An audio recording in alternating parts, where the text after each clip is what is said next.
Comecei a gravar agora. Então, o que eu queria saber? Primeiro, se você já chegou a mexer naquele modelo Canvas, tá? Que, assim, é um negócio que dá trabalho, tá? Então, por isso, seria interessante você já começar a mexer com isso agora, né?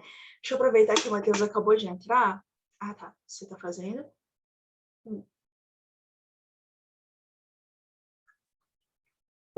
Matheus, seja muito bem-vindo. Você tá aí? Olá, boa tarde. Oi, Matheus, boa tarde. Então, tá no trabalho hoje? Eu tô aqui. Olha só, eu estava conversando agora com o Denilson. Gente, não esqueçam, por favor, de fazer aquele modelo Canvas, tá? Semana 5. Esse trambolim vale 19 pontos, tá? Então, é para fazer até o dia 31/10. Então, assim, o Matheus está fazendo estágio, então, para ele, talvez seja mais fácil, tá? Para o Denilson, não sei, tá? Mas qual que é a lógica, gente? Vocês vão pegar alguém que esteja em um cargo que você acha interessante, que você gostaria de ter, tá? Posto isso, além de você ter esse cargo que você acha interessante, que você gostaria de ter, você vai entrevistar essa pessoa, né? Preencher o modelo Canvas e preencher aquele mapa de empatia com base nessa pessoa.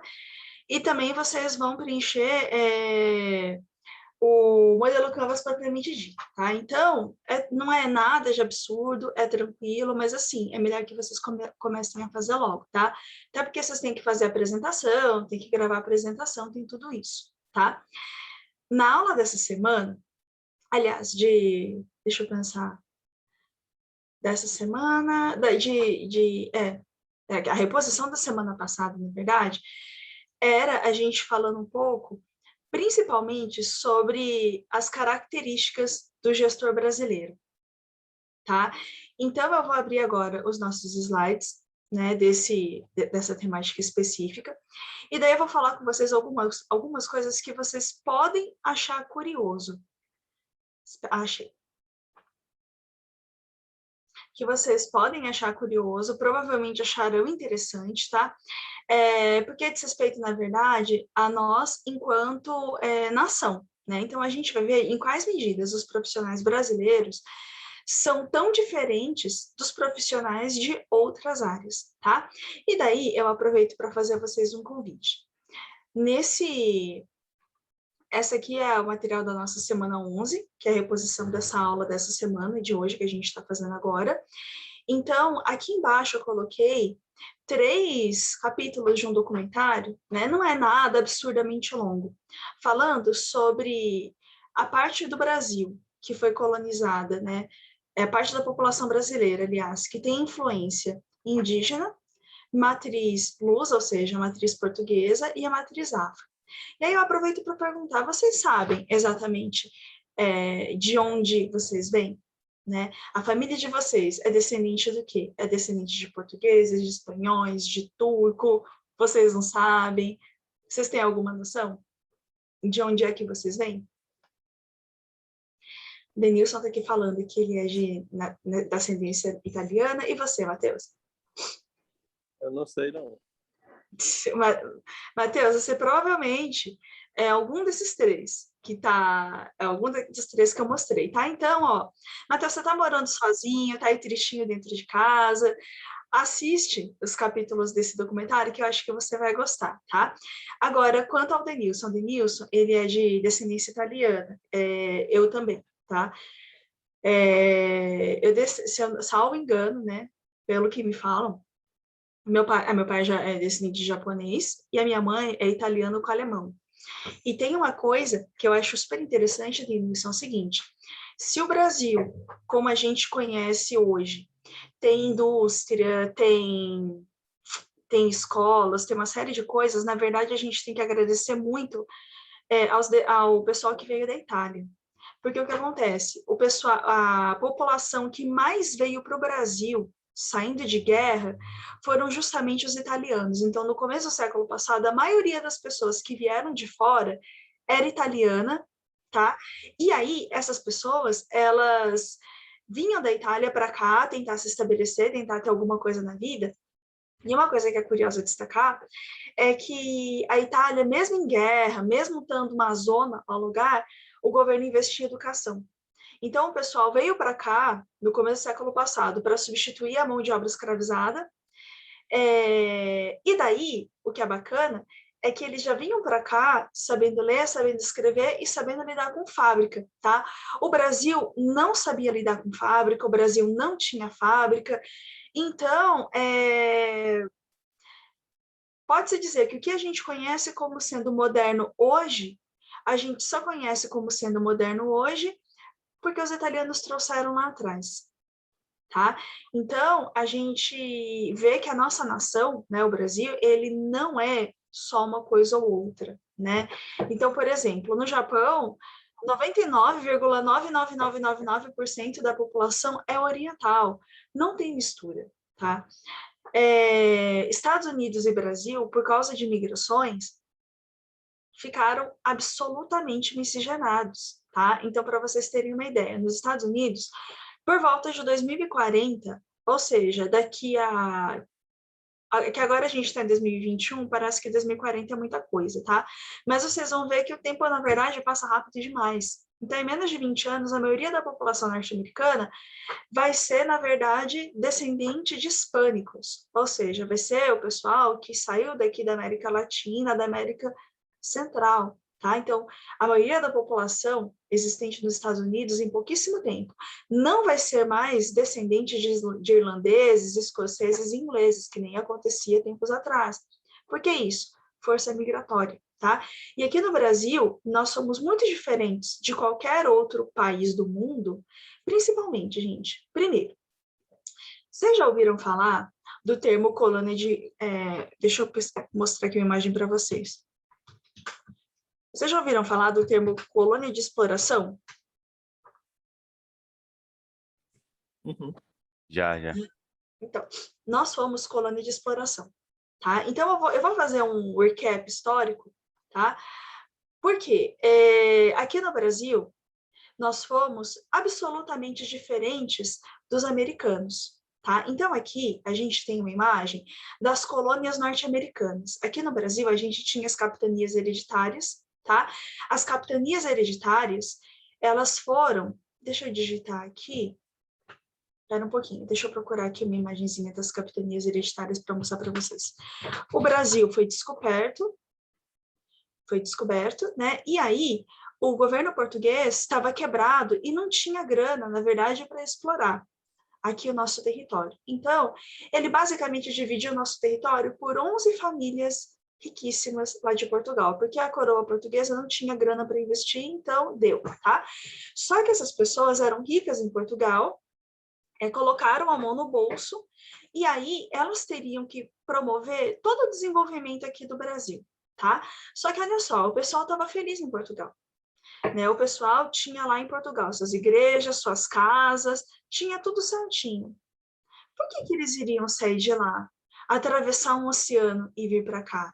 Entendeu? Eles não achavam, na verdade, a menor graça. Então, olha só, deixa eu colocar aqui, mapa Brasil, Portugal. Olha a distância que tinha entre o Brasil e Portugal, gente, era uma distância gigantesca. Atravessa, não sei se vocês sabem, mas a travessa entre o Brasil e Portugal, feita por navio, ela só podia ser feita 2 vezes ao ano, tá? E a viagem durava, no mínimo, 2 meses, 2 meses e meio. Quando o pessoal, por exemplo, tentava atravessar o Oceano Atlântico em épocas de inverno, geralmente tem muita tempestade, tem muitas correntes marítimas que prejudicam tanto que o pessoal chegava a demorar 4 meses para chegar. Então, o pessoal saía de Portugal aqui, fazia um reabastecimento na Ilha Madeira, que, salvo engano, tá por aqui, onde eu estou apontando, e daí chegava no Brasil. O que eu estou querendo dizer com isso tudo? Portugal, desse tamanico, não tinha interesse de colonizar o Brasil, né, que era desse tamanho gigantesco que nós já tínhamos, tá? Mesmo as capitanias já eram bem maiores do que Portugal, tá? Não tinha grana que chegasse para mexer nisso tudo, tá? Para desenvolver isso tudo, eles não tinham interesse, tá? Eles estavam bem em Portugal, a verdade é essa, tá? Mas O que eles decidiram fazer, então? Tá? Você ganhou um monte de terreno, né? A coroa falou assim, ó, tá aqui a coroa, tá aqui a coroa, tá aqui a terra, isso aqui é seu e você pode explorar. Gente, o que vocês fariam no lugar desse povo ricaço, sabe? Alguns de vocês, sei lá, talvez o Denilson virasse e falasse assim, olha, sei lá, eu ia tentar criar um negócio lá, eu ia tentar levar colonos para morar lá, para se estabelecer, eu ia tentar contratar a mão de obra local. E lembrando que na época a gente só tinha índio morando aqui, aliás, hoje não se chama mais índios, hoje se chamam povos originais, né? Então, só tinha os povos originais aqui, tá? E detalhe, os povos originais aqui do Brasil, eles não eram pacíficos, tá? Salvo engano, somente a nação Tupinambá que era de boa com os portugueses. Todo o resto caçava e matava. Inclusive, o Frei Sardinha, que foi um dos primeiros religiosos que o Brasil já teve, ele foi assado e devorado numa cerimônia. O triste é que ele chamava sardinha. Gente, ele chamava sardinha. Cara, enfim, chega a ser um pouco irônico. O cara chamar sardinha, ser devorado numa cerimônia. Enfim, tá. O que esses colonizadores portugueses fizeram? Então, primeiro, que esse povo era tudo nobre. Gente, agora, olha para minha cara. Vocês acham que o povo nobre vai sair do seu castelo, vai deixar de lado a sua comida, os seus bons vinhos, enfim, tudo que tem, para vir aqui pro nada, né? Aí vocês poderiam até pensar, mas olha só, o Brasil tem praias, é um lugar lindo. Gente, tá bom, mas o Brasil sempre foi lindo, mas ele basicamente tinha praias, tá? Se tratava de um lugar gigantesco, com um clima absolutamente diferente, com uma população nativa que era hostil, tá? Os indígenas, a gente pensa que eles sempre foram super bonzinhos, mas não foram. Eles batalharam muito para não se deixar subjugar pelos portugueses. Então, qual foi a opção que os portugueses tomaram, tá? Eles falaram assim, vamos explorar o Brasil. Então, o Brasil se tornou uma colônia de exploração, tá? Isso é uma coisa boa? Gente, isso é uma coisa péssima, tá? Deixa eu ver se eu consigo encontrar aqui algo similar. Deixa eu mostrar para vocês mais ou menos o que foi feito do Brasil nesse período, tá? Eu estou procurando aqui eu achei aqui uma notícia.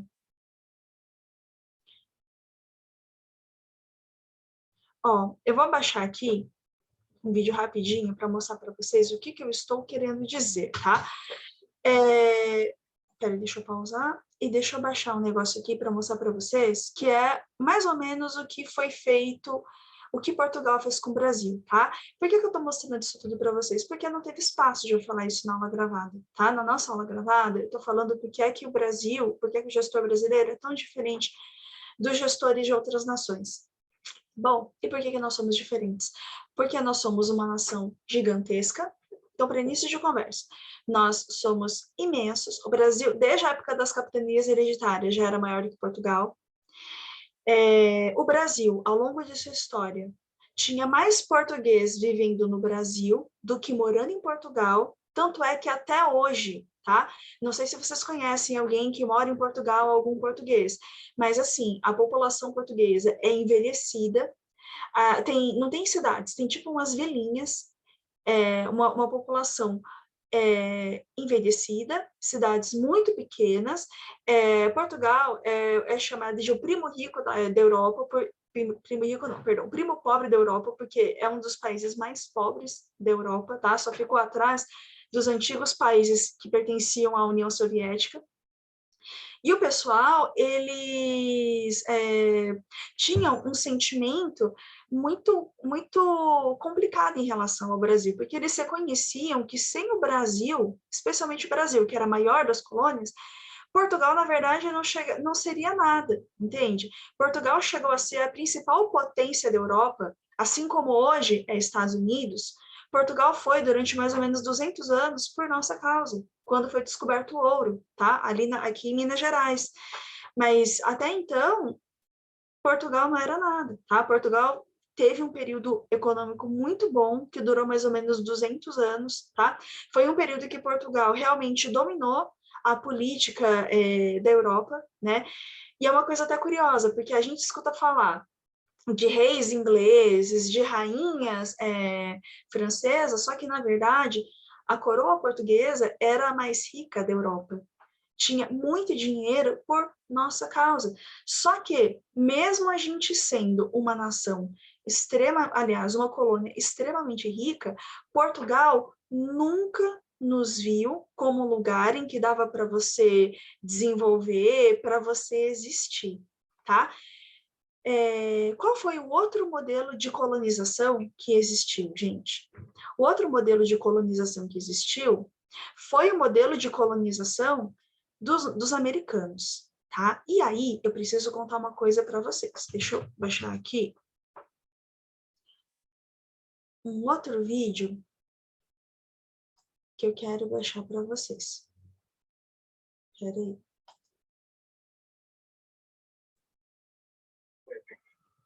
Eita, nossa.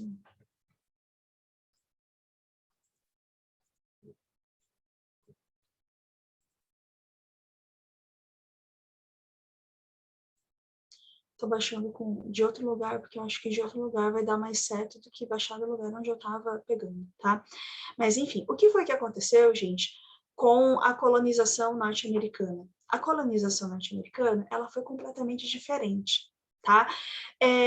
Deixa eu perguntar uma coisa para vocês. Vocês já, por exemplo, ouviram falar da Pocahontas? Aquele desenho da Disney? Não. Bom, isso não. Também não. Gente, a Pocahontas é um desenho. Gente, vocês não tiveram infância, eu tô descobrindo isso, cara. A Pocahontas é um desenho da Disney que basicamente fala a história da colonização norte-americana, de quando chegaram os primeiros peregrinos aqui na América, né? E eles basicamente estavam passando uma fome desgraçada e os indígenas os indígenas não, desculpe, os habitantes originais que ajudaram eles a não morrer de fome, tá? Essa aqui é a Pocahontas do desenho da Disney, para quem não conhece, prazer. Esse desenho é bem legal, inclusive. E qual a diferença da colonização daqui do Brasil e dos Estados Unidos? O que aconteceu nos Estados Unidos foi o seguinte: o pessoal saiu da Inglaterra e veio para cá, veio para a América, e criou 13 colônias. Por quê, gente? Eles vieram fugindo de perseguição religiosa, tá? Na ocasião, a Inglaterra, ela era eminentemente anglicana, tá? Ou protestante. Os católicos não encontravam liberdade de culto lá na Inglaterra. Eles foram perseguidos por vários reis e rainhas. Então, por exemplo, tem uma rainha que se chama Mary Stuart. Essa rainha Mary Stuart, ela era uma rainha inglesa que o que ela fez, basicamente, ela perseguiu católicos, tá? Ela basicamente pegava o pessoal católico e fazia umas coisas bastante... Não foi a Mary Stuart, não, perdão, foi a Bloody Mary. Inclusive, o drink Bloody Mary se chama Bloody Mary por causa dessa rainha, que ela matou tanta gente por perseguição religiosa que ela tem hoje em dia esse drink que se chama Bloody Mary, dado em homenagem a essa rainha que foi super sanguinária. Então, quem não era da mesma religião que ela, simplesmente teve que picar a mula. Então, quando o pessoal veio aqui para os Estados Unidos, eles já vieram começar uma vida nova, tá? Então, peraí, não estou achando agora a falta das colônias, peraí.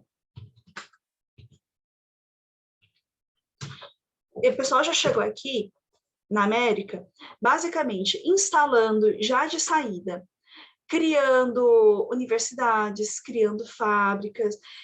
O pessoal veio para morar, tá? O pessoal veio fugindo da Inglaterra, então eles não tinham mais nada lá, eles não tinham o que fazer no velho mundo, na Europa. Então eles vieram se instalar para cá, então por isso também que mesmo os Estados Unidos, sendo, salvo engano, 200 anos mais novos que o Brasil, eles têm um índice de desenvolvimento muito maior, tá? Muito maior mesmo. E os Estados Unidos, com o passar dos anos, foram se desenvolvendo, assim como o Brasil, com o passar dos anos, foi crescendo, foi conquistando maiores partes de território, os Estados Unidos também. Então, hoje, os Estados Unidos são super, super grandes, né? Olha o tamanho. Ele começou daqui. Com o passar dos anos, eles foram comprando ou conquistando os territórios a oeste. É daí que vem os filmes de faroeste, em que você vê lá sempre a briga de xerifes, de fora da lei. Aquilo tudo foi quando a América estava crescendo do oeste para o oeste, tá? E com o Brasil aconteceu mais ou menos a mesma coisa, tá? Então, a gente começou como capitanias hereditárias e com o passar dos anos, nós fomos crescendo também, tá? A gente comprou territórios, por exemplo, da Espanha, a gente comprou territórios da Bolívia, a gente se envolveu em guerras. Então, até a gente chegar ao tamanho que a gente tem hoje, também foi um histórico de guerras e batalhas, tá? Qual que é a diferença? Nos Estados Unidos, as guerras, elas eram promovidas pelas próprias pessoas daquela nação. Eram pessoas que queriam existir e viver lá. Já no nosso caso, não, tá? Geralmente, a coroa queria, tá? Não se tratava exatamente de um desejo da população como um todo, tá? O vídeo que eu queria mostrar para vocês terminou de baixar. Vocês já assistiram aquele filme, o Tarzan? Deixa eu mostrar para vocês. Aquele Tarzan mais recente. Então, Matheus, você gostou do filme? Muito bom, já vi também.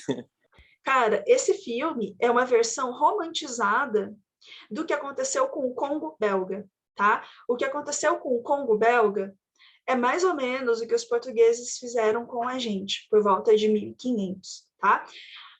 O que é essa história do Congo belga? O rei Leopoldo, deixa eu ver se eu acho aqui. O rei Leopoldo, ele era o rei da Bélgica, e aí ele recebeu todo o território do Congo, é esse cara aí, todo o território do Congo como uma posse pessoal, tá? Estava tendo alguns acordos, sabe, sobre divisão de territórios. Isso aconteceu mais ou menos quando Napoleão foi derrotado, e aí tudo que o Napoleão tinha tomado dos poderosos foi redistribuído de novo, tá? E daí ficou um tanto para o rei Leopoldo da Bélgica. E o que acontece, gente, quando você deixa muito terreno, muitas coisas na mão de poucas pessoas? Gente, acontecem barbáries, tá? Então, aqui no Brasil, quando a coroa portuguesa deu aquelas extensões imensas de terra na mão de poucas pessoas, que foram as capitanias hereditárias, o que acabou acontecendo aqui dentro do Brasil? Gente, aconteceram verdadeiros genocídios, tá? O que significa genocídio? É quando você elege uma população para ser exterminada, tá? O que aconteceu? Os dignatários, ou seja, os proprietários das capitanias hereditárias, eles mandaram aqui para o Brasil capitães do mato, sabe? Gente assim para explorar, para desbravar, para escravizar e para matar. Aqui no Brasil, qual era a nossa grande riqueza? Era o pau-brasil. E o que o pau-brasil tinha de interessante? Ele produzia coloração vermelha, tá? Então, toda vez que vocês verem um quadro antigo que tinha tintura vermelha, ou reis usando capa de veludo vermelha, roupa vermelha, gente, aquilo é tintura obtida exclusivamente na época da madeira brasileira. O pessoal pegava o pau-brasil, cortava o pau-brasil e transformava isso em corante. Deixa eu mostrar para vocês como que é um pau-brasil cortado. Ele produz um pigmento vermelho caríssimo e raríssimo. Não por acaso, aqui no Brasil, a gente hoje não tem mais a árvore que nós temos o nome, tá? As florestas dessa maneira foram devastadas. Por quê, gente? Porque o pessoal gostava de vermelho. E vermelho era considerado uma cor real. Vocês já ouviram isso, gente? Que tudo. Nosso Brasil, na verdade, começou por causa da cor vermelha. que era... Essa eu não sabia, não. Então, originalmente, se a gente fosse assim, fazer uma cor que definisse cada período histórico nosso começo, os primeiros 200 anos da nossa história, seria a cor vermelha, porque era a única coisa que o pessoal descobriu aqui, tá?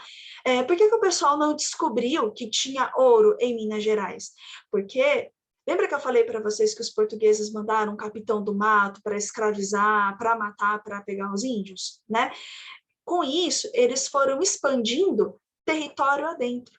Então, o pessoal chegava primeiro aqui no litoral e depois abriam as bandeiras, ou seja, eles iam cortando o mato do litoral até chegar no interiorzão, porque o que acontecia? A coroa não tinha achado nada aqui no Brasil, só tinha madeira. Agora, por exemplo, no Peru, o Peru é um pouco mais acima do Brasil. Peraí, mapa Peru. O Peru está um pouquinho acima do Brasil, tá? É o único país... Peraí, mapa América Latina, peraí. América Latina, todo mundo do México para baixo, né? Então, ó, aqui a gente tem o Brasil e aqui a gente tem o Peru, mais ou menos por aqui. É aqui? Eita, cara, aqui. Temos aqui o Peru, tá pertinho, tá? Aqui o Peru tinha ficado com a coroa espanhola. E aqui no Peru, tá? Subindo mais um pouco, aqui no meio, no Panamá, Honduras, México, já tinham descobrido prata, tá? Então, aqui, os colonizadores espanhóis já estavam tocando terror e também já estavam ali pegando um monte de riqueza. Os portugueses estavam super bravos, porque eles ficaram aqui com o Brasil só tinha aquela madeira, e vamos lá. Por mais interessante que seja você ter a coloração vermelha, né, você ter o pau-brasil, ele não era nada perto de prata, perto do ouro que estava tirando ali da América Espanhola, tá? Foi com as bandeiras, ou seja, com os bandeirantes, que o pessoal acabou descobrindo ouro, tá? E foi quando começou a descobrir ouro, tá? Que começou, de fato, para valer mesmo, a vinda das pessoas escravizadas da África. Porque nessa altura Portugal já tinha chegado em Moçambique. Deixa eu mostrar aqui para vocês. Cadê Moçambique? Moçambique, que fica no norte da África. Não, que nada, norte da África é o caramba. Tá bem longe. Moçambique aqui já era uma colônia espanhola, não, uma colônia portuguesa. Começaram a vir pessoas escravizadas daqui de Moçambique para cá. E detalhe, quase todo mundo que passava aqui embaixo, nesse Cabo da Boa Esperança, morria, porque aí tem bastante tempestade. Então, os coitados que conseguiam se salvar chegavam aqui. Mas um pouco de tempo depois, Portugal colonizou Angola. Tá? Angola, sim, eu estou confundindo. Cadê? A Angola, ela já sai do Cabo da Boa Esperança, então fica mais fácil sair da Angola e vir aqui para o Brasil, tá? Não por acaso, Moçambique e Angola são países onde mesmo hoje se fala o português. Eles assistem às nossas novelas, tem vários estudantes angolanos aqui no Brasil, porque a gente tem um tratado de nações irmãs, tanto com Angola quanto com Moçambique. Vocês já estudaram com algum colega angolano ou moçambicano? Não. Não. E você, Matheus? Não, nunca. Não, ó, Denilson, tem um amigo nosso da faculdade, que ele é casado com a professora Luziane, o Conheço ele. Segre. Ele é de Moçambique. Não, ele é de Angola. Ele é de Angola.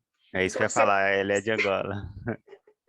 tá vendo? Você conhece. E em todas as universidades brasileiras, gente, toda sem exceção, sempre tem muita gente que vem de outras nações que foram colônias portuguesas, porque o Brasil tem tratados diplomáticos com um monte desses países, tá? Então, tanto para o pessoal da Angola, de Moçambique vir para cá, quanto a gente para lá, não é nada difícil, tá? Inclusive, eu conheço gente que, antes da pandemia, ia uma vez por ano, lá para Angola, para Moçambique, para dar aula para o pessoal, tá? Particularmente, eu sempre quis ir também, porque eu acho que deve ser super legal, tá? Agora, é ruim você ser uma colônia de exploração? Gente, não tem como ser pior, tá? Eu vou mostrar para vocês, porque quando o pior aconteceu aqui no Brasil, foi um momento que, assim, meio que ninguém estava nem aí para a gente, tá? Tava todo mundo olhando, na verdade, para a América Espanhola. Tava todo mundo olhando ali para o México, tava olhando para Honduras, para El Salvador, que é onde tinha, de fato, muita riqueza, tá? Não significa dizer que aqui no Brasil não estivesse acontecendo nada, tá? Aqui, as populações originais estavam sendo massacradas, assim como também a população negra, tá? Que também já tinha chegado. Então, por que eu estou contando essa história toda para vocês? Porque o jeito como nós funcionamos hoje está relacionado ao nosso passado, tá? O jeito como nós somos criados influencia o jeito como a gente vai ser no futuro, tá? Deixa eu perguntar uma coisa para vocês. Tem alguma coisa que vocês aprenderam quando vocês eram pequenininhos e conforme vocês cresceram, vocês perceberam que a coisa era, cara, é esquisito em comparação a outras famílias? Qualquer coisinha boba. Tipo o quê? Ó, vou dar um exemplo. Minha mãe sempre foi uma pessoa muito vaidosa. Muito, muito mesmo, Denilson. Então, por exemplo, na minha casa, refrigerante era Natal e Ano Novo, tudo o que tivesse creme de leite.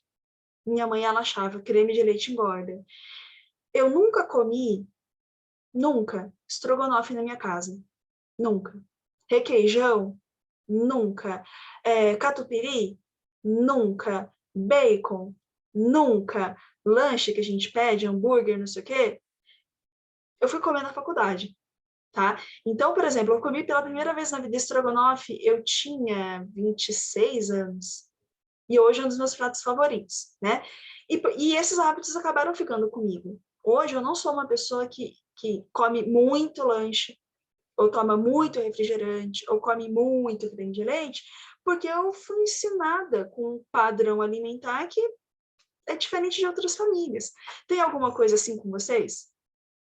Aqui em casa é similar, mas não tanto. Hum. Tipo, meus pais é bem mente aberta, eles não importam de a gente pedir lanche, mas eles sempre recomendam uma comida mais saudável, mais verdura, mais salada. Então acaba que a gente não consome tanto essas coisas, naturalmente. Uhum. Ó, outro exemplo, né? Coisas que a gente aprende quando pequeno que a gente leva, né? Para muitas famílias, por exemplo, tem o almoço, né? Aí almoço é arroz, feijão, batata frita, salada, carne, essas coisas. E a janta, geralmente, é o repeteco do almoço. Mesma coisa, tá? Para muitas famílias é assim. A minha também. Depois de adulto, eu descobri que muitas famílias, elas têm almoço, que nem eu falei para vocês, e na janta, o pessoal, sei lá, come um pão, sabe? Faz um bauru, né? Aquele tostex, que é o pãozinho na chapa com frios. Come sopa, come Essa qualquer aí é a coisa. minha. Então, pois é. E para mim, Denilson, eu fui criada, eu acho até hoje, eu acho estranho jantar outra coisa que não seja arroz, feijão, são hábitos que é de criação, entendeu? Eu crescendo, eu sei que é porque cada família é diferente, mas eu lembro que quando eu era adolescente, eu ia na casa das minhas amigas dormir, por exemplo, aí tinha lá a janta. A janta o pessoal fazia, por exemplo, bauru, sabe? Pão de forma, queijo, tomate, um presunto. Eu comia e eu ficava, tá, mas e a janta? O pessoal achava que eu era super comilona, mas eu tava assim, tá, isso é um lanche, cadê a janta? Aí eu percebia, pô, isso aqui é a janta.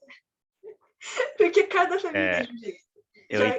entendo o seu lado, porque eu já convivi com meu tio e com a minha tia, e eles, essa dupla janta, o almoço vira janta também.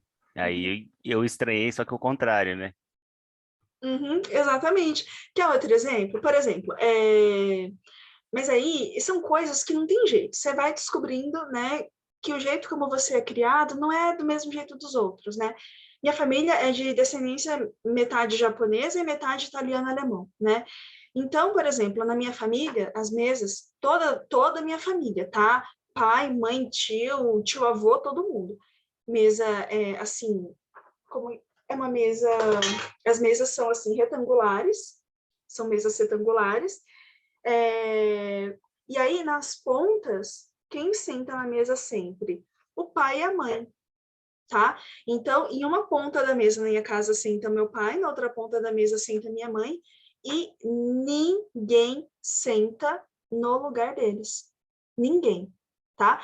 E enquanto meu pai não chega para comer, simplesmente ninguém come, tá? Só que aí, lógico, fui crescendo, fui conhecendo outras famílias, e tipo, cara, chegou a hora de almoçar, às vezes o pai tá trabalhando, a mãe tá trabalhando, vai atrasar, a galera senta e come, e não parece mais razoável, porque assim, na minha família a gente ficava esperando, sei lá, até Deus que hora meu pai chegar, sabe? Meu pai é japonês, o bicho é folgado, nem tchum, nem tchum, atrasava, entendeu? Ele ia. Conheço muitas famílias que é assim até hoje. Pois é. Eu fui criada desse jeito, mas eu percebi que, tipo, não é dizendo que é certo que é errado, mas que tem outros modelos, né? E tudo bem. Na família do meu marido, ninguém nem tinha para essas coisas também, sabe? Chegou a hora, sentou, comeu, até porque todo mundo trabalha fora, você não consegue chegar todo mundo na mesma hora, né? E na sua, Denilson, como é que é? Aqui em casa, a gente só tem costume de esperar pelo menos uma refeição no dia, juntar todo mundo, que aí a gente senta e conversa, mas na segunda refeição, quem tiver com fome, come. A gente deixa ou a É. refeição do almoço ou da noite para reunir todo mundo, entendeu? Uhum. Aí que não deu Aí, certo, a gente reúne. aí chegou alguém com um saco de pão desse tamanho. Gente, chegou o pão! Vai lá. É bem isso. Tô ligada, tô ligada. E assim, não se trata de estar certo ou errado, tá? Mas são coisas assim que a gente aprende, Denilson, até com refeição, com o que come e o que não come, a gente leva, tá? Tem muita coisa que a gente leva para a vida, né? E nós, enquanto nação, enquanto sociedade, tem muita coisa que a gente faz hoje que a gente não sabe, a gente não percebe, mas veio lá de trás, tá? E eu tô fazendo essa volta imensa porque eu queria mostrar para vocês um pouquinho dessas coisas antes da gente entrar de fato nas temáticas da aula de hoje, tá? É por isso que eu havia sugerido a vocês, gente, quando vocês puderem, vejam vejam aqueles filmezinhos do documentário que tá lá no Moodle e tal, porque, gente, é super legal, tá? É super legal mesmo. Então, a gente entende, por exemplo, por que é que nós somos tão afetuosos, sabe? O carinho que nós temos, na verdade, nosso jeito carinhoso vem da nossa matriz tupi. O pessoal que os indígenas ou nações originais, eles são povos muito afetuosos entre si. Cuidam muito de criança, gostam de criança, fazem carinho, tanto é que cafuné é aquele carinho que faz na cabeça, é uma palavra indígena, que não existia no português, tá? O carinho físico, abraço, beijo, afago, é algo que vem, na verdade, da nossa raiz indígena. E olha, eu não tenho um pingo de sangue nem indígena, nem negro e nem luso, nem português. Mas eu nasci aqui e eu tenho isso tudo. Eu gosto de fazer cafuné, A, gosto de receber cafuné. a minha mãe, ela é indígena. Ela deve ser super carinhosa. Sim. Uhum. E são coisas assim que você não acha em outro lugar, né? Outra coisa que a gente tem por exemplo, em relação à nossa matriz africana, eu estou falando de nós enquanto povo, não exatamente em relação à genética. A população africana é uma população que tem muito vigor, eu não estou falando de vigor físico, eu estou falando de vontade, de criatividade, de esperteza. Mas aí, gente, é fácil imaginar o porquê. O jeito que eles viviam, como eles vieram para cá, como tudo funcionava, entendeu? Então, musicalidade, o que a gente chama de molejo, jogo de cintura, uma série de coisas nós enquanto povo, aprendemos com os nossos antepassados que vieram da África, tá?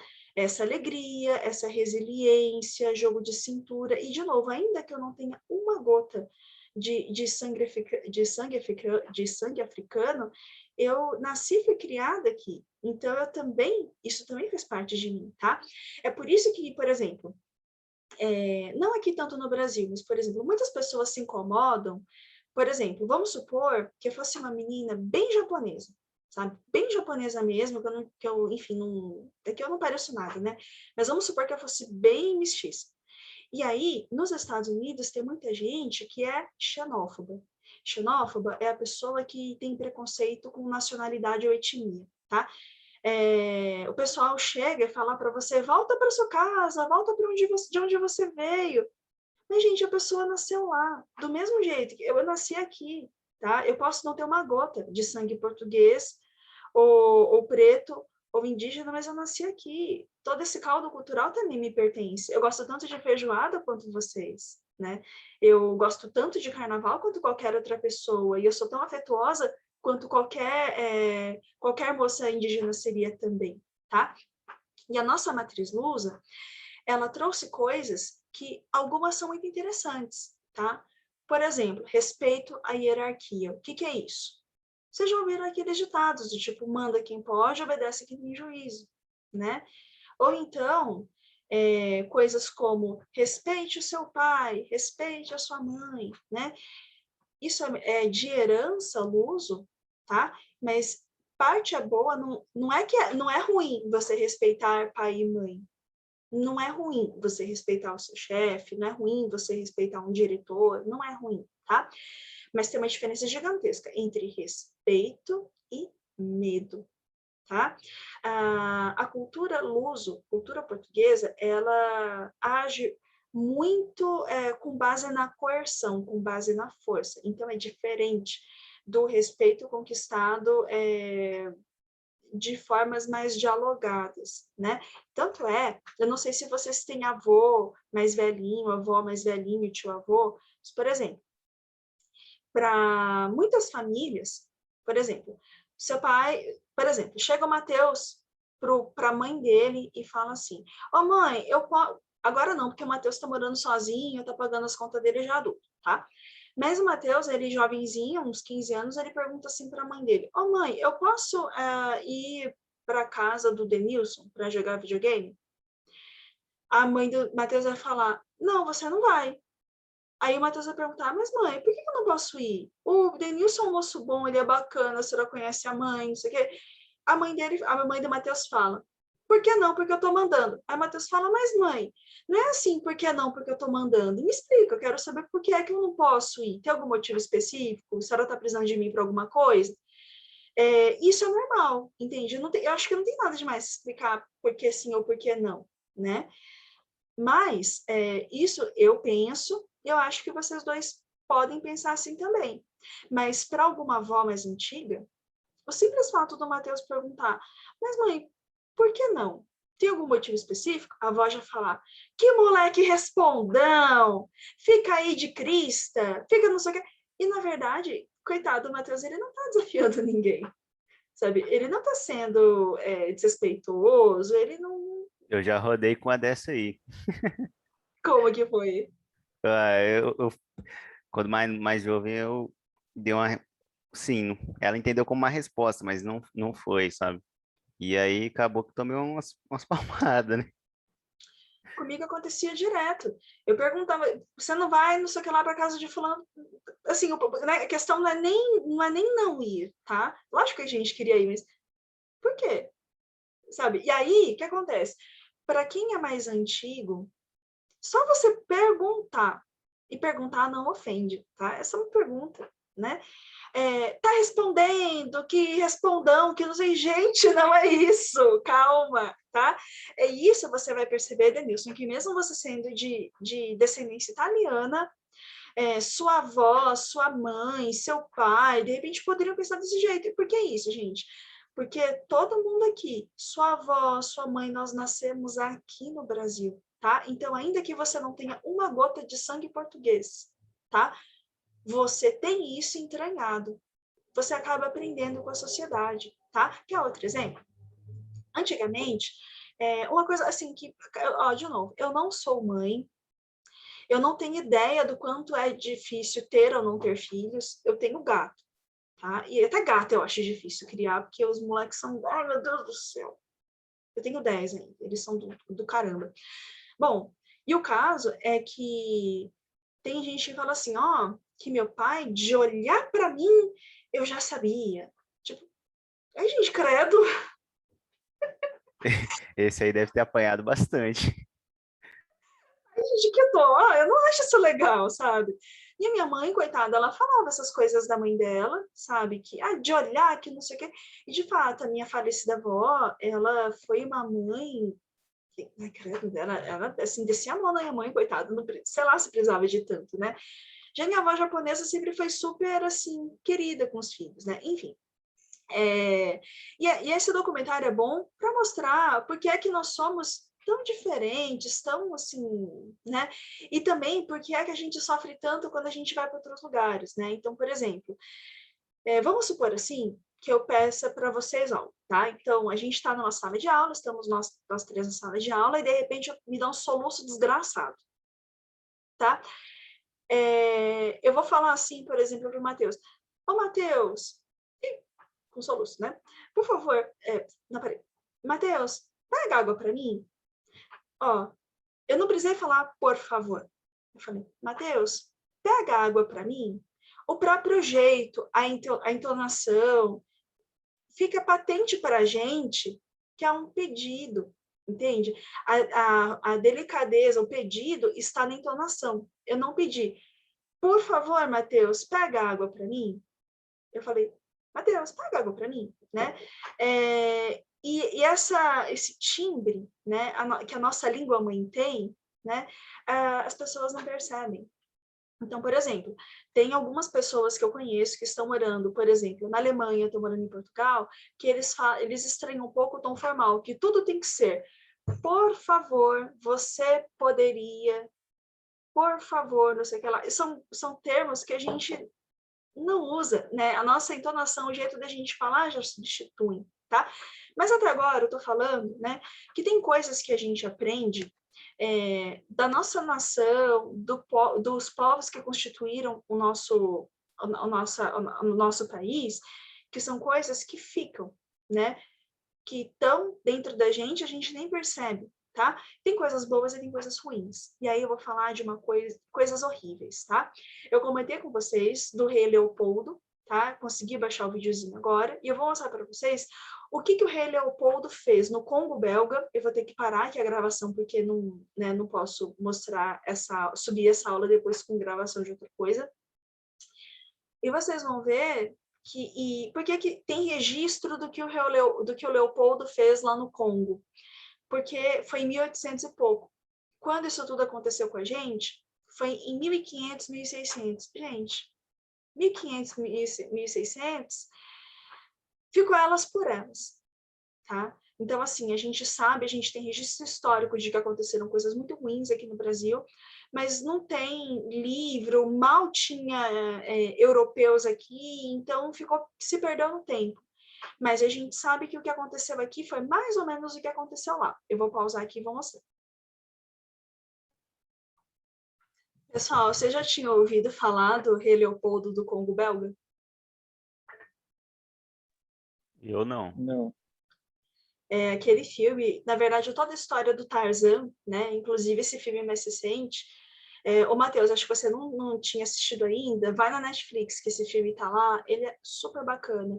Mas é uma versão super romantizada do que houve no Congo, tá? Bom, e eu, assim, tá? Eu não sou historiadora, mas né, já comentei com vocês que eu gosto bastante de ler, de pesquisar um pouco sobre história, né?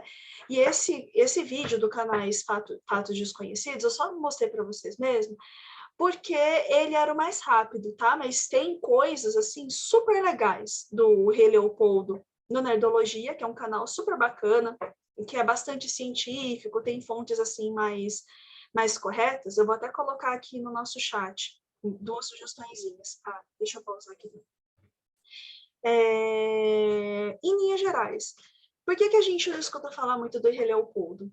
Porque, assim, foi, entre aspas, né, só mais um europeu massacrando só mais uma nação africana, né? É uma coisa horrível, mas a África, enquanto continente, ela já passou por coisas assim tão devastadoras, tão ruins, né? As pessoas, por exemplo, eu fui mostrar agora para vocês no mapa onde estava Angola, onde estava Moçambique, eu estava confundindo com onde está o Marrocos, que é no norte da África, totalmente diferente. Né? Então, as pessoas têm desconhecimento sobre o continente africano, e por se tratar de populações não brancas, as pessoas simplesmente parecem não ter tanto interesse. Isso que é triste.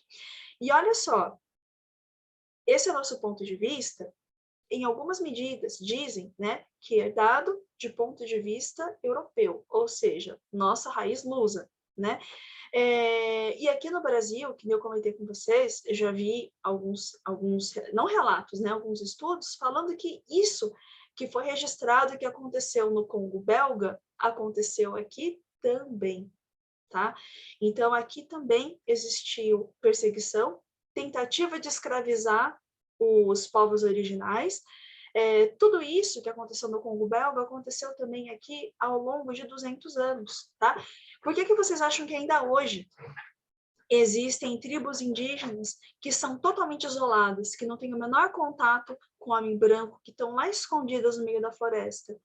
Gente, imagina o que deve ter acontecido com esse pessoal para eles irem se esconder tão longe, sabe? Desenvolverem sistemas assim tão afastados. Então, não é por acaso e não é à toa que essas coisas assim tão esquisitas foram acontecer, tá?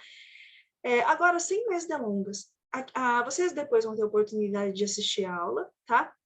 E a aula, eu quero falar com vocês basicamente sobre o porquê é que aqui no Brasil nós somos tão diferentes de tantos outros lugares. E aí, a gente vai falar de algumas coisas que vocês já conhecem e outras coisas que vocês não conhecem, tá? Então, a primeira coisa que eu vou comentar com vocês, tá? Deixa eu baixar aqui. Só um segundinho, gente. Eu vou mostrar para vocês um outro estudo que não coube na nossa aula, porque, assim, tem relação, mas não era diretamente relacionado, e eu sempre tento fazer com que as aulas sejam um pouco mais enxutas, tá? Para não ficar uma coisa, assim, tão longa. Então, a primeira coisa que a gente vai ver, né, antes de entrar nas temáticas da nossa aula, diz respeito aos estudos do Hofstede, tá? Hofstede é um pesquisador holandês, e ele estudou nações. Ele tentou entender por que as nações são tão diferentes umas das outras, tá? E aí, ele aplicou questionários junto a mais ou menos 79 populações de 79 países, e aí ele percebeu que existem muitas diferenças entre algumas pessoas, algumas nações, tá? Então, vou dar um exemplo para vocês. Todo mundo, de um ano e tanto para cá, vem usando máscara pelo menos uma vez por dia, não é? Então, Matheus, quando vai para o trabalho, chega de máscara ou está de máscara agora. O Denilson vai no mercadinho, pega lá a máscara no varalzinho e põe, não é? Vocês não estão fazendo isso tudo? Sim, sim. Provavelmente estão. Alguma vez na vida, antes... Oi, Matheus, pode falar. Você tá de máscara Não, agora? tô sim. Máscara. Você tá... liga a câmera aí pra gente ver você de máscara. Gente, não. Ficou tímido. Inclusive, vocês já pararam para contar quantas máscaras vocês têm? Né? Que eu parei de comprar máscara de tecido faz um tempo já. Mas eu tinha 17 máscaras de tecido. Aí eu comecei a comprar cirúrgicas, aí eu agora estou usando aquelas N95. Comprei esses dias na AliExpress máscara lilás, sabe? Máscara cirúrgica lilás, porque eu pensei, bom, daqui a pouco eu vou voltar para a sala de aula, pelo menos eu vou usando uma coisa de uma cor mais bonitinha. Gente, não me julguem, eu sou mulher. Eu gosto dessas coisas fofinhas. Bom, e aí, alguma vez na vida, antes, vocês tinham usado máscara? A não ser em baile fantasia, eu acho. Não, eu particularmente Não. Matheus também não, eu também não, né? Eu só usei máscara uma vez, baile fantasia, que eu fui vestida de Sub-Zero, lá do Mortal Kombat. Foi muito legal, gente. Enfim. Bom, inclusive a primeira máscara que eu usei nesse período de pandemia foi a máscara da fantasia, né? Que é azulzinha. sabe? Foi perfeito. Do dia para a noite eu fiquei com medo, comecei a usar, foi ótimo. Bom, mas aqui no Brasil, por exemplo, a gente nunca teve o hábito de usar máscara. Por que eu estou perguntando isso? Vamos supor que o Denilson e o Matheus, vocês dois pegaram um ônibus, tá? E o Denilson tá gripado. Isso, fora de pandemia, fora de tudo. Aí o Matheus está lá no ônibus, tá lá sentado, tá lá bonitinha, olhando para a janela e de repente, começa a espirrar, espirrar, espirrar, espirrar, limpa o nariz, pega o lencinho, põe ali, tá? Isso porque o Denilson é um moço educado. Já o Matheus também tá gripado, espirra da senhora do lado. No carinha do outro, né? E assim, não por nada, mas não por, sei lá, eu sempre vi gente espirrando em ônibus, não sei o quê, não tem nada de esquisito, né? A gente sempre viu pessoas espirrando. Gente, a gente nunca achou nada de esquisito, porque aqui no Brasil nós somos uma nação, guarde essas palavras, individualista. A pessoa individualista ou a nação individualista é a nação que o bem do individual está acima do bem coletivo. Quer um exemplo? Você está ali no ônibus, e aí tem uma senhora escutando em alto e bom som. Deixa eu mostrar para vocês um exemplo. Peraí. Tem uma pessoa em alto e bom som, mandando áudios, né? E aí a veinha tá lá escutando. E aí fica escutando a conversa dela, falando do marido que fez isso, a pessoa que fez aquilo, ou escutando funk. Pega o celular no meio do ônibus lotado, põe o som no máximo e fica, né? Isso já aconteceu com vocês?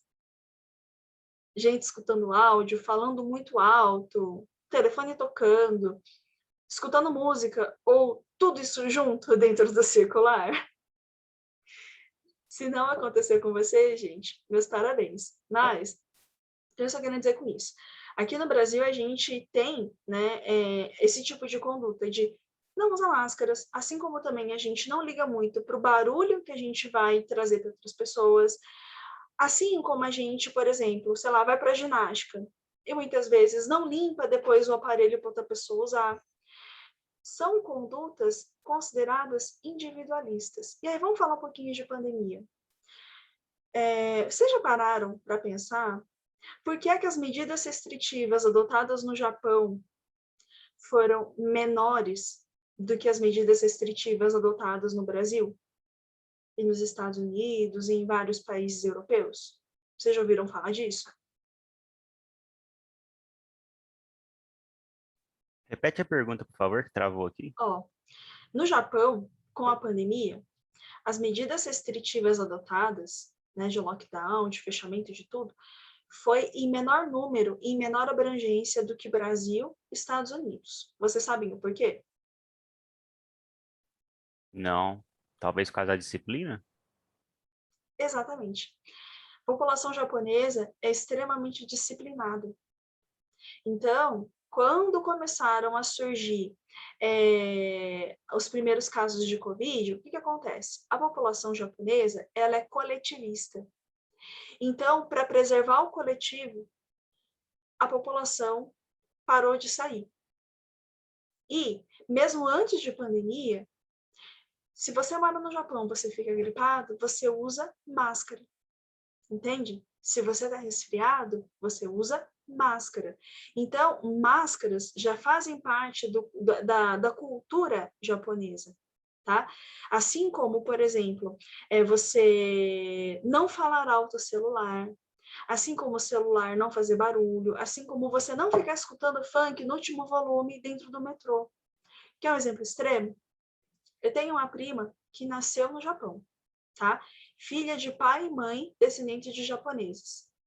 E aí, todo final de ano, tem aquela apresentação das criancinhas fazendo teatro, essas coisas, né?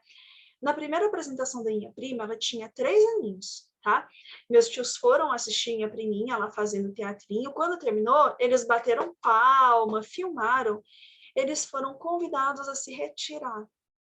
Por quê? Para os padrões japoneses, eles fizeram muito barulho. Então, muitos cantores, artistas famosos, né? Sei lá, o Iron Maiden, Metallica, né? Gente, assim, realmente grande. Quando vai gravar aqueles DVDs de show ao vivo, eles não gravam no Japão. Eles gravam sempre aqui no Brasil. Porque a nossa plateia é histérica, canta junto, faz barulho. Já no Japão, os shows estão abarrotados de gente, mas é um silêncio absoluto. Por quê? O país é coletivista. A pessoa que está lá no show, por maior que seja a vontade de gritar, de cantar junto, ela não faz, porque ela pensa, o cara do meu lado quer ouvir o show, quer ouvir o cantor cantando e não eu, tá? Então, Hofstede, ele mediu as nações em termos de individualismo e coletivismo, tá? Então, existem nações mais individualistas, por exemplo, Brasil e Estados Unidos, e mais coletivistas, como, por exemplo, Japão, China, países orientais tendem a ser muito coletivistas, tá? Tudo bem até aqui, gente? Tudo já? Tudo sim, professor. Certo. Beleza. Segunda coisa é a masculinidade versus feminilidade. E daí, eu não estou entrando em tópicos como machismo ou feminismo, mas o pessoal entende masculinidade como sendo uma postura mais assertiva, tá? Ou seja, você ir correr atrás das coisas, resolver as coisas, batalhar, uma postura mais proativa, tá? E existem posturas mais femininas, tá? Caracterizadas por serem mais passivas, mais apaziguadoras, mais tranquilas, tá? Então, em culturas mais masculinas, você valoriza posses e busca de objetivos pessoais, tá? Em culturas mais femininas, relevância social, qualidade de vida e bem-estar social. Exemplos extremos. Estados Unidos, Brasil, culturas absolutamente masculinas, tá? Você valoriza posses e não tanto felicidade. A gente escuta ditados como, por exemplo, dinheiro não traz felicidade, manda buscar. Já ouviram isso? Ou, você vale o que tem no bolso. Já ouviram isso também? Essa eu já ouvi. Pois é. E culturas femininas valorizam o bem-estar social, tá? Geralmente são culturas que valorizam mais, por exemplo, estudos, artes, exemplos, tá? Alemanha, Suécia, Noruega, os países de maiores PIBs, eles valorizam não tanto posses, mas sim a sensação de bem-estar que a sociedade sente como um todo, tá? Então vejam que os objetivos de vida das populações de um lugar e de outro são diferentes. Quer um exemplo? Eu tenho uma conhecida que ela é uma moça muito, muito, muito rica. Muito. É a pessoa mais rica que eu já conheci, tá? E ela é nascida aqui no Brasil, e ela é uma pessoa muito vaidosa, ela é uma pessoa que gosta muito de se vestir com grifes, tem carros importados, enfim, nunca vai ter problema de dinheiro na vida, tá? E ela se casou com um sueco, tá? Se conheceram enquanto estudavam fora, os dois estavam estudando, acho que nos Estados Unidos, em uma escola bacana, se conheceram, casaram e migraram juntos para a Suécia. Quando ela chegou na Suécia, ela chegou toda bonita, era uma moça muito bonita, toda bonita, com uma bolsa de grife, e ela percebeu que as pessoas não achavam legal ela usar tanta grife, ela ser assim tão, sabe? Porque para as pessoas da Suécia, isso não tem valor nenhum, isso só parece snob. Então, hoje, né, depois que ela foi morar na Suécia, foi morar com o marido, por exemplo, ela nunca tinha varrido a casa, né? Agora, ela sozinha arruma a casa, faz as coisas, por quê? Na Suécia, ela é rica e o marido também, mas o jeito como é levada a vida em países que têm culturas consideradas mais femininas é completamente diferente, tá? São culturas, assim, que ajudam mais, são mais acolhedoras, tá? E valorizam mais toda essa coisa da comunidade. Deu para entender, Denilson? Sim, sim. Beleza. Terceiro critério, orientação de curto a longo prazo. Vou dar um exemplo para você, tá? E aí eu vou usar o Brasil como exemplo extremo. Desde 2018, tá? Não, bem antes, perdão. Desde 2017, por aí, o governo começou a cortar sistematicamente verba de pesquisa, verba para educação, verba de um monte de coisa. E o governo fala assim, olha, tá com pouco dinheiro, então a gente vai cortar. Tá? Então, essa é uma conduta. Eles estão pensando, olha, a gente está com rumbo no orçamento, então tem que tirar dinheiro de algum lugar, então vamos tirar do ensino da pesquisa. Tá, essa é uma conduta. Em contrapartida, ou seja, em contraponto, o que, por exemplo, a Coreia fez? Assim como o Brasil está vivendo uma crise, a Coreia também está vivendo uma crise. Tá? Qual foi a resposta da Coreia? Dedicar mais dinheiro para pesquisa, mais dinheiro para ensino. Porque o que eles falam? Hoje é custo. Amanhã, esse dinheiro vai voltar em termos de mais tecnologia, de mais ciência, de mais coisas que vão trazer mais dinheiro para a gente. Então, por exemplo, o Brasil produz minério de ferro, tá? Minério de ferro é a matéria-prima base para você fazer, por exemplo, aço cirúrgico, tá? O Brasil não tem siderúrgicas na qualidade que precisaria ter para fazer aço cirúrgico. Então, o Brasil manda o aço para o Japão, onde tem essas siderúrgicas, e daí, o Japão, a gente compra deles para cá. Qual que é o problema disso? Vamos supor que o Brasil venda 1 tonelada por R$1.000, uma tonelada de minério de ferro. O Brasil vai comprar de volta 1 tonelada de aço cirúrgico por 100 mil, sabe? Então, é uma diferença muito grande. Por que tem essa diferença? De novo, foco no curto prazo. A gente está olhando no dinheiro agora. A gente não está olhando lá na frente. Por exemplo, agora, muita gente está desmatando, está tendo umas coisas aí bem ruins, tá? E a gente já sabe que chega um determinado ponto que a natureza não dá conta, né, de se reconstituir de novo. Pode chegar uma hora que, de repente, tudo aqui vire deserto, tá? Mas as pessoas não estão pensando nisso, elas estão pensando assim, olha, tem conta para pagar, a população está passando por problemas financeiros, vai desmatar porque vai trazer dinheiro, não sei o quê. Mas a questão é que fazendo isso hoje, amanhã, a gente vai ter um deserto, tá?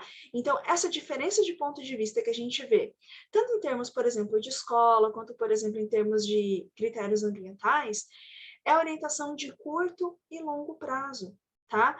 E qual que é a lógica? A população que investe mais no longo prazo tem mais chances de, no longo prazo, ter mais felicidade, ter mais condições de vida. Tudo bem? Sim. E aí, penúltimo poder que tem tudo a ver, agora isso sim, tá? Com o nosso passado colonial. O jeito como a sociedade acha tolerável, aceitável, ter pessoas que mandam muito e ter pessoas que não mandam nada. Então, por que eu estou falando isso? Lembra que a gente era uma colônia. Nós éramos uma colônia que dava 20 vezes o tamanho da metrópole. O Brasil era 20 vezes maior do que Portugal, tá? E mesmo assim, e tinha um oceano nos distanciando, e mesmo assim a gente achava ok receber mando deles, tá? Teve revolta? Teve, tá? Mas assim, não foi um movimento de norte a sul.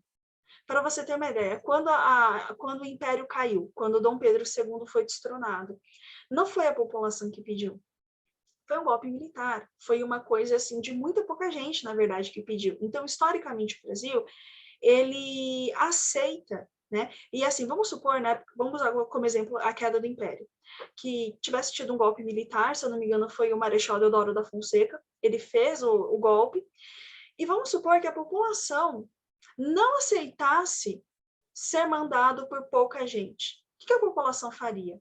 Uma revolta, sabe? Por exemplo, os Estados Unidos teve a Guerra da Secessão, né? A Guerra Civil. Eles brigaram, basicamente, pelo direito de ter ou não escravos. Isso gerou uma guerra, tá? E com a guerra, o pessoal acabou se separando, depois acharam um jeito de conviver, tá? Aqui no Brasil, isso nunca aconteceria. Por quê? Porque nós somos uma nação que nasceu criada como uma colônia de exploração, éramos mandados por pouca gente, ainda separado por um oceano de distância. Então, a gente não acha estranho, por exemplo, que tenha gente que manda muito, muito, muito, muito, e que outras não mandem nada, tá? Ou outra coisa muito ruim que a gente aceita, que, basicamente, existem pessoas que têm poderes, né, que têm benesses infinitos, enquanto tem gente que tem muito pouco. Então, pode-se dizer que aqui no Brasil, a gente aceite, não estou falando que a gente goste, mas que a gente foi condicionado a aceitar grandes distâncias sociais, ou seja, desigualdade social. Porque nós somos criados, enquanto nação, nós somos criados em um sistema profundamente desigual. Que direito tinha uma pessoa escravizada? Que direito tinha uma pessoa pobre em um país que já era empobrecido, que já funcionava desse jeito, tá? Então, tem coisas que acontecem aqui em maior medida do que acontecem em outros lugares, tá? E existem países que não aceitam distância de poder. Por exemplo, de novo, Noruega, tá? A Noruega é uma monarquia constitucionalista, ou seja, a Noruega ainda tem reis, mas quem manda mesmo é o primeiro-ministro e os políticos. O primeiro-ministro da Noruega, que é um dos países mais ricos do mundo, ele vai para o trabalho de bicicleta, de metrô, ele lava a própria roupa, ele sabe que ele está primeiro-ministro da Noruega, mas ele tem uma profissão, se eu não me engano, ele é engenheiro. Então, durante 4 anos ele vai ganhar um salário, né? E acabou, ele vai embora, ele vai voltar para as tarefas dele, ele não vai continuar sendo político, tá? Na Noruega, em outros lugares, a política não é uma profissão, é um estágio da vida. Você um dia vai ser, outro dia você não será mais, tá? E qual é o salário desse primeiro-ministro? Por força de lei, não é superior a 20 vezes o valor do salário mínimo. É a mesma coisa que dizer que se fosse aqui no Brasil, esse primeiro-ministro não pode ganhar mais de 20 mil reais. Entendeu? Você percebe a diferença? Imagina. É muito grande a É diferença, né? muita grande. Você consegue imaginar um presidente nosso ou um governador indo trabalhar de bicicleta? Ganhando 20 mil reais? Aqui no Brasil, nunca. Entendeu? Por que que isso, a gente é tão gente quanto os noruegueses são, tá? Nós somos gente. Só que acontece que nós aceitamos distância de poder como se fosse normal. Sabe ditados como quem pode, pode, quem não pode, sacode? Cara, é isso, sabe? E só fazer um detalhe, um recorte histórico, tá? Noruega, Suécia, Finlândia e Islândia são 4 países de colonização viking. Então, os vikings que a gente vê por aí, em série, em filme, eles saíam desses lugares para conquistar outros lugares. Quem que era viking? Quem que mandava? Quem que era eleito Ragnar, né? Ou seja, o rei de todos? Aquele que, por direito, era o mais talentoso, o mais esperto, não era passado por sangue, entende? Não era porque você era filho do Ragnar que você ia ser também o rei. Não, não ia. Você tinha que ser tão bom quanto seu pai, ou então alguém ia tomar o seu lugar. E quem que ia nesses barcos fazer atividade viking? Ia de tudo. Ia leiteiro, ia agricultor, iam mulheres, ia de tudo. Então, você acha mesmo, por exemplo, uma moça que foi lá fazer uma conquista viking, sei lá Deus onde, matou um monte. Você acha que ela ia aceitar algum nobre mandando ela limpar o chão? Ela ia estripar o cara, sabe? Então, é um jeito muito diferente de ver o mundo. E a gente vê como, assim como eu e você, crescemos entendendo, por exemplo, que a janta ou é um lanche ou é arroz e feijão, alguns jeitos como a sociedade é constituída também nos moldam para o bem e para o mal também, tá? E, por fim, a aversão à incerteza. O que significa isso? Existem países em que as pessoas têm pavor de incerteza. Elas querem tudo registrado preto no branco, tá? Por exemplo, Brasil. Nós temos um grau elevadíssimo de aversão à incerteza. Por exemplo, vamos supor que você queira se matricular num concurso público, tá? Então, Denilson, você está para formar. Daqui a pouco você vai se matricular em algum. O que você vai ter que fazer? Você vai ter que imprimir um negócio, não sei quantas vias, ir lá no cartório, fazer reconhecimento, mandar até o prazo tal, pegar um documento do seu orientador de estágio, pegar não sei o que lá. É uma papelada danada, tá? Por que que isso existe? Porque nós precisamos de certezas. E essa necessidade de certezas também cria muita burocracia, tá? Então, vou te dar um exemplo. Na nossa Constituição, está escrito assim: você não pode matar ninguém e você não pode bater em ninguém, tá? Então, regra pétrea, você não faça isso, você não pode. Só que, ó, nós somos um país que tem baixa tolerância à incerteza, tá? Ou seja, a gente não gosta de incerteza, a gente quer tudo muito certo, tudo muito preto no branco. Como resultado, está escrito na lei que não pode matar ninguém. Mas aí o pessoal cria leis complementares. Por exemplo, Maria da Penha, né? Você não pode agredir nem matar a sua parceira, tá? Ou então o Estatuto do Idoso, você não pode agredir ou matar um idoso. Ou então, o Código de Proteção à Criança e Adolescente, você não pode agredir ou matar uma criança ou adolescente. Mas você percebe que, na verdade, esses dispositivos, eles são importantes, eles são. Mas se nós fôssemos uma nação que assim, menos focada em papelada, em lei, em procedimento, só uma lei bastaria? Entende? Cara, você não pode matar ninguém. Você não pode bater em ninguém. Você não pode, ponto. Não pode. Só que por a gente ter muita necessidade de segurança, a gente cria uma série de regras para garantir que as regras sejam cumpridas. Então, por que tudo aqui no Brasil é tão burocrático? Porque nós somos assim, tá? Você consegue perceber diferenças de como as coisas funcionam? Outro Sim, exemplo. sim. Aqui, eu tenho uma amiga que mora na Austrália. Ela conheceu um australiano gato, casou com o australiano, né? E com uns 3 ou 4 anos de casamento, ela descobriu que o cara era uma pessoa muito difícil, enfim, ela decidiu separar. Quanto tempo você acha que ela demorou para pedir o divórcio, Denilson? Ela casou sem Ela conhecer casou. muito ele. Chegou na Austrália, conheceu um cara gato, 6 meses depois casou, ficou com ele 3 Ah, anos, aí foi separar. depois de quanto tempo? Acho que uns 3 dois anos. meses, por aí. Posso te falar uma coisa? Pode. Ela sentou no computador 8 horas da noite. 7 horas da manhã ela recebeu um e-mail do governo. Você tem certeza? Ela clicou o botãozinho sim, acabou. Porque não tem Nossa! posse, te juro. Porque não tem posse compartilhada, entende? Não tem filho. Aqui é bem burocrático, porque meu Aham, primo largou recentemente assim, já tem quase um ano, e até agora não saiu da papelada o divórcio.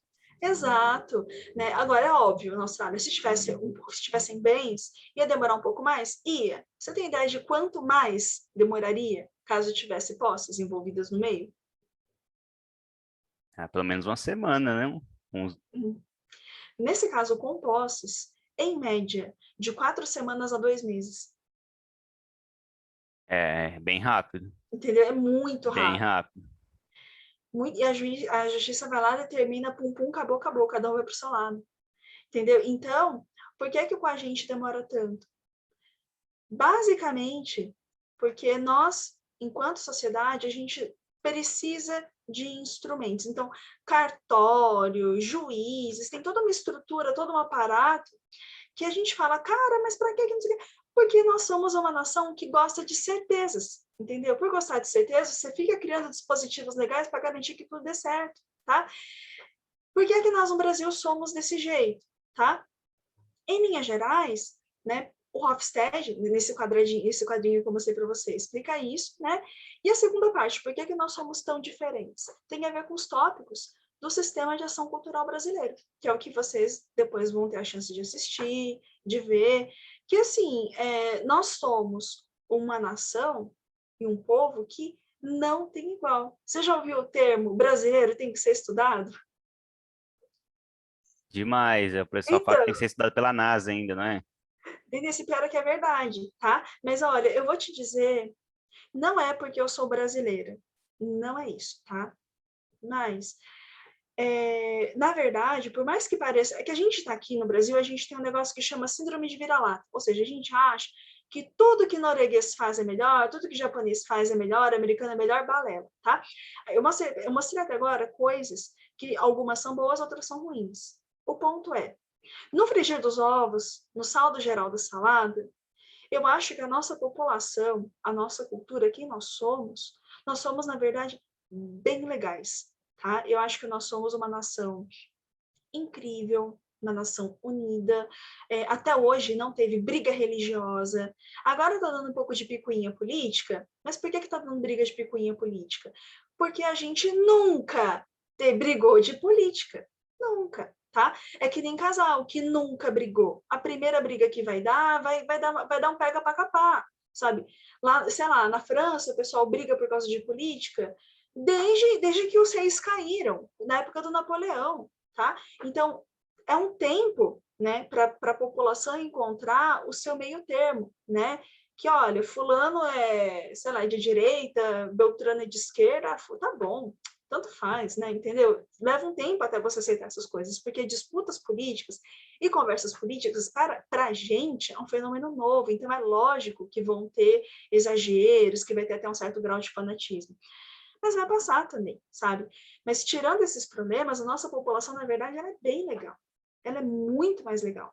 Tanto é que, quando gestores de grandes empresas, de grandes bancos, de montadoras, eles querem treinar alguém para ficar bom, eles mandam para cá. Então, por exemplo, a Ford agora saiu do Brasil, né? Mas quando o pessoal da Ford queria treinar alguém para ser um bom diretor, um bom gestor, eles mandavam para cá, para assumir a operação brasileira. Porque aqui é um país com tamanho continental, o Brasil tem o tamanho de um continente. Nós sozinhos temos quase todo o tamanho da América Latina, tá? Da América do Sul, aliás. Com muitos sistemas de governo, culturas diferentes, hábitos diferentes, tá? Então, é aquela coisa. A gente que está aqui, a gente acha que aqui tudo é ruim. Não é. A gente tem que começar a olhar um pouquinho mais para fora e ver que, na verdade, a nossa nação, a nossa população, nós somos, na verdade, bem bacanas. É que a gente também não pode ficar pilhando muito né, com comparações bobocas ou pessoas bobas. Bom, tudo certo, Denilson? Tudo sim. Então é isso, querido. Então, ó, a gente se vê na semana que vem. Espero que você esteja bem, tá? Se você tiver alguma dúvida, algum problema, alguma coisa, você me fala, tá? E daí, depois escreva lá no chat. Eu não sei se vocês fizeram atividade dessa semana ou não, porque eu ainda não cheguei para corrigir, né? Mas caso vocês não tenham feito, depois vocês me avisam que eu abro de novo, para vocês poderem fazer as atividades à luz de tudo que a gente Eu conversou fiz da hoje. semana passada, dessa semana ainda não tive tempo. Não, dessa semana nem teve nada. Eu tô É, repondo da semana passada. Hoje não era pra gente ter aula. certo. Eu que peguei reposição. Mas é isso, Denilson. Então, olha, você se cuide e fique bem, tá? Igualmente. Obrigado pela aula. Imagina, querido. Tchau, tchau, viu?